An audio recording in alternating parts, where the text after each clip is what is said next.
Hello, this is Tip Top Gaming here today with another MTG Arena Plane-cation, Amonkhet, Singleton, Chronicles. I'm gonna start every video like this. There are so many names for this. Now, one thing that's different between this video and a lot of my other videos, or all of my other Chronicles videos, is that I already actually have wins here. Yeah, so we're actually gonna only need to do one win, but I'm still gonna create content because I've been kind of enjoying Singleton. It really rewards users who have a lesser card pool, and it really allows you to like embrace just having like, oh, I have one of this rare, one of this mythic. I don't have a full play set, and you kind of put you at an even playing level with everyone else. And that's something I really enjoy about this. So, for those of you who didn't see my other video talking about all of my ideas and what I thought was going to happen with Amonkhet and the event, and my prediction for decks and what I thought would be a good deck, if you didn't see that video, there should be a card right here. If there's not, it's called the Amonkhet Event Review, but there should be a card. Yeah, so why don't we just jump into this game? So this deck is literally just Persistent Petitioners and Islands. Now in this situation, I think I'm going to be inclined to actually throw away the island.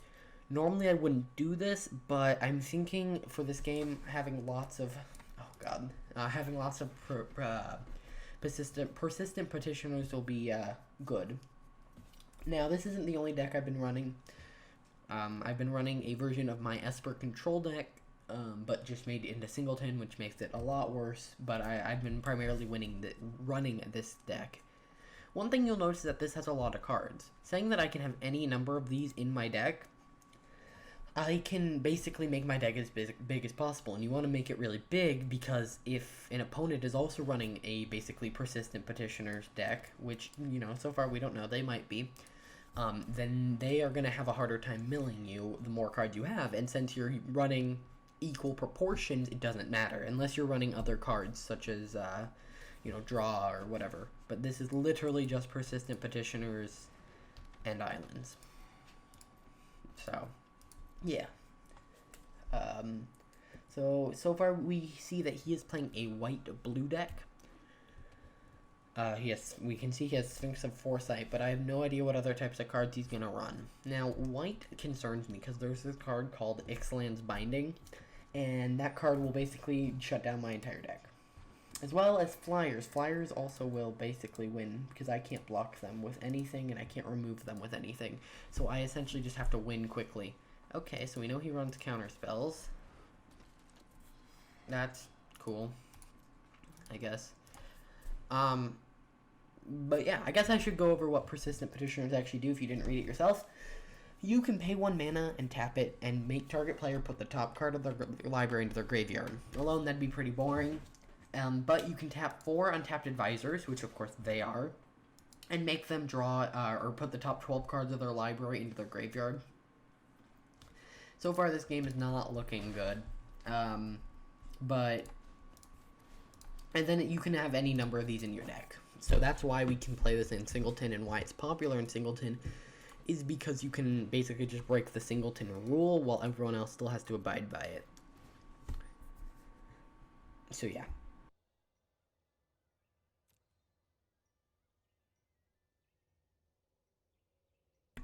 So Sphinx of Foresight. So a lot of people, what they're going to do for this event is they are going to just take their existing decks and just turn them into Singleton decks. And Sphinx of Foresight, I've seen a lot of people replace Search for its Canta, which I guess they do still offer that, like, beginning of your turn, like, filter. But a lot of Search for its Canta's power actually comes from, like, the ability to search for non-creature spells. Alrighty, well that's fun. So he is going to be able to create 1/1 Thopters, which generally wouldn't be that scary, but I have no way of dealing with them. I don't have any bounce. Wow, that was really loud. And so yeah.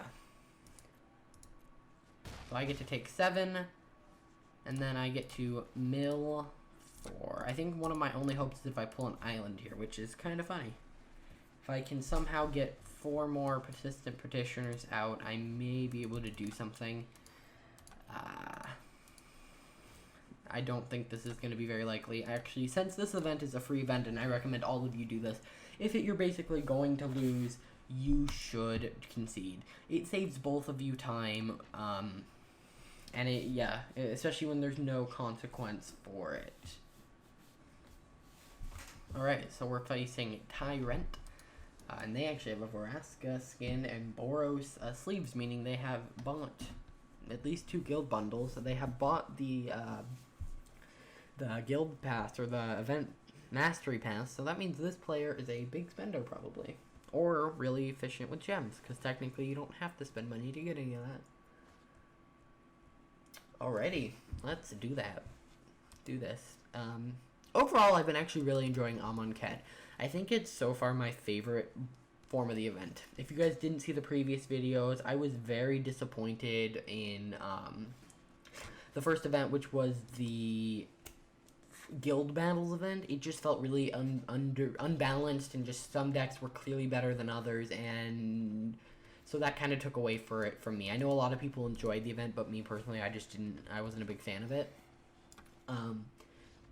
Okay, that's, I guess, how we're getting my last win, but we're gonna do one more battle after this one. The second event, the Treasure Constructed, I didn't enjoy it for what I thought it was gonna be. I thought it was gonna be this fun format that everyone built around, or I didn't think that, but I was hoping that, and that's what the Wizards was hoping, and it wasn't fun like that, but it was fun because when you played meta decks, it kind of sped up the games, so that's why I enjoyed the second event. And then this event is actually fun for what I thought it was gonna be. Generally, I hate Singleton, but really, when I think about it, it just brings everyone down to an more equal level. And so you can see people who just don't have the card pool still succeed, and I guess Guild Battles does the same thing, but I feel like this does have a little bit more skill involved. Treasure Constructed requires you to have a huge library. I mean, not huge, but the biggest library out of the event. Singleton, then it's Singleton, and then Guild Battles doesn't require you to have any library. Now, we know what the next 2 events are.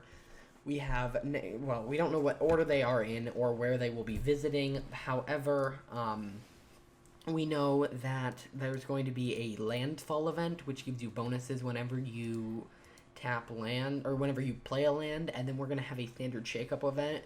So far, I'm really excited for the standard shakeup event because, I mean, it's just basically gets to remove all the meta decks, and I can play my janky, like, Ilharg deck. First up, what the heck? Do you have, like, a quest to kill everything? Because that's what this deck feels like that I'm facing.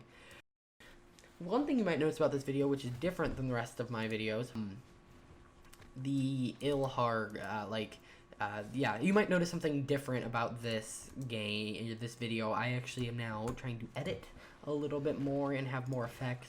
So this person just has just killing all of my stuff, so this isn't going to be very good gameplay.